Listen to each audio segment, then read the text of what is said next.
Olá, eu sou seu amigo Jesus. Vamos hoje para mais uma reunião entre você, eu e Jesus. Eu quero hoje aproveitar para falar um tema muito importante que é pescando o pescador.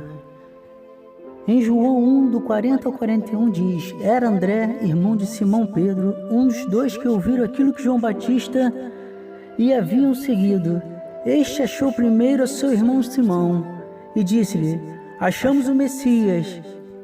Podemos observar que André já tinha em seu coração os ensinamentos ditos por João Batista, a quem batizou nas águas o Messias Jesus Cristo.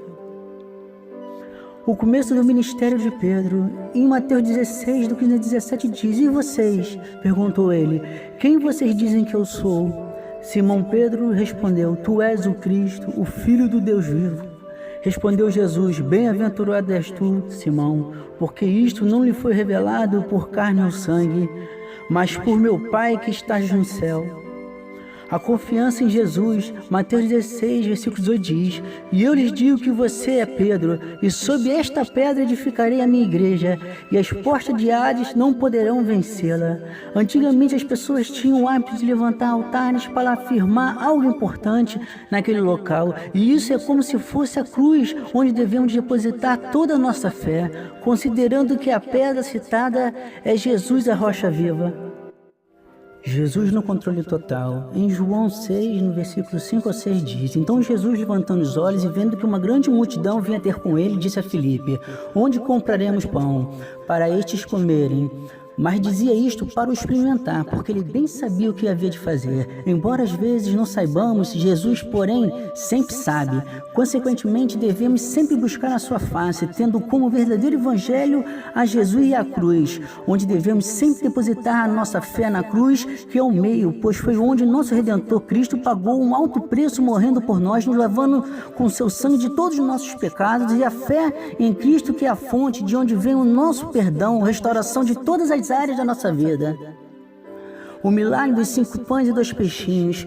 João 6, 8, 11 diz: E um dos seus discípulos, André, irmão de Simão Pedro, disse-lhe: Está aqui um rapaz que tem 5 pães de cevada e 2 peixinhos, mas que isso para tantos? E disse Jesus: Mandar assentar os homens, e havia muita grama naquele lugar. Assentaram-se, pois, os homens em número de quase 5.000. E Jesus tomou os pães e, havendo dado graça, repartiu-os pelos discípulos e os discípulos para os que estavam assentados. E, igualmente também dos peixes quanto a eles queriam. Para Deus nada é impossível, operando ele, quem impedirá? A incredulidade é a principal arma do inimigo, que ele chega a nos cegar para que não venhamos andar nos caminhos do Senhor.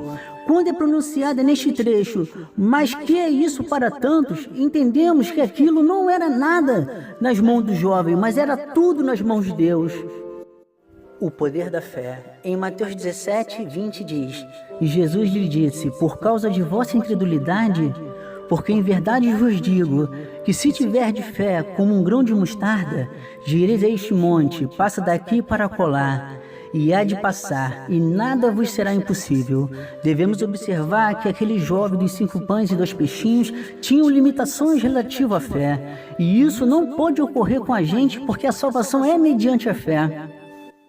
Um ponto de reflexão. Em Mateus 4, do 18 a 19 diz: E Jesus, andando junto ao mar da Galileia, viu 2 irmãos, Simão, chamado Pedro, e André, seu irmão, os quais lançavam as redes ao mar, porque eram os pescadores. E Jesus lhe disse: Vinde após mim, e eu vos farei pescadores de homens.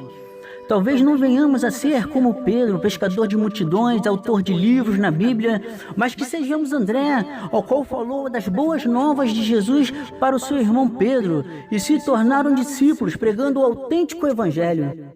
Um ponto de fé e esperança. Em 1 Coríntios 13, versículo 2 diz: E ainda que tivesse o dom de profecia e conhecesse todos os mistérios de toda a ciência, e ainda que tivesse toda a fé de maneira tal que transportasse os montes, e não tivesse amor, nada seria. Quero agora orar pela tua vida. Senhor, meu Deus e meu Pai, através dessa palavra, meu Pai, e entender que por mais que venhamos pensar que não temos valor para o Seu reino, meu Pai, que possamos entender através da vida de André que não foi um pescador de multidões, mas que influenciou Pedro, que foi um grande pescador de multidões. E assim te agradeço em nome de Jesus. Amém.